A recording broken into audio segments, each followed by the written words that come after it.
Welcome back to connect with Kayu. இன்றைக்கி நம்ம சேனலில் ஒரு சிம்பிளான வேர்க்கடலை சட்னி தான் வந்துட்டு பார்க்க போகிறோம். ரொம்ப ஈஸி, 2 மினிட்ஸ்க்குள்ளேயே வந்துட்டு நம்ம செஞ்சிடலாம். இட்லி தோசைக்கு வந்துட்டு சூப்பராக இருக்கும். நமக்கு சாதத்து கூட வந்துட்டு பிசைஞ்சு சாப்பிட்லாம். செம்ம டேஸ்ட்டாக இருக்கும். ஸோ வாங்க எப்படி செய்கிறதுன்னு இப்போ பார்க்கலாம். நான் 50 கிராம் வறுத்த வேர்க்கடலை வந்துட்டு எடுத்திருக்கேன்.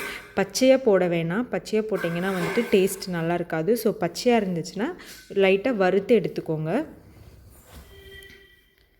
50 கிராம் வேர்க்கடலை போட்டுட்டு 2 டீஸ்பூன் கோகோனட் துருவின தேங்காய் வந்துட்டு நான் ஆட் பண்ணியிருக்கேன்.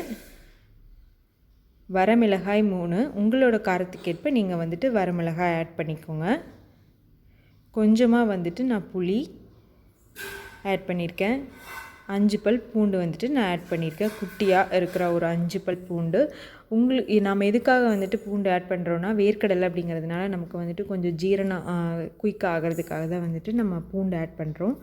தேவைக்கேற்ப அளவு உப்பு ஆட் பண்ணிவிட்டு நம்ம தண்ணி ஊற்றி இதை வந்துட்டு இப்போ அரைச்சி எடுத்துக்கலாம். ரொம்ப தண்ணி ஊற்றிட வேண்டாம், ரொம்ப நல்லா இருக்காது. உங்களுக்கு தண்ணி மாதிரி வேணும் அப்படின்னா நீங்கள் வந்துட்டு அரைச்சதுக்கப்புறமா தண்ணி ஆட் பண்ணிக்கோங்க. நான் கொஞ்சம் இதை வந்துட்டு கெட்டியாக தான் வந்துட்டு இந்த சட்னி சாப்பிட போகிறேன்.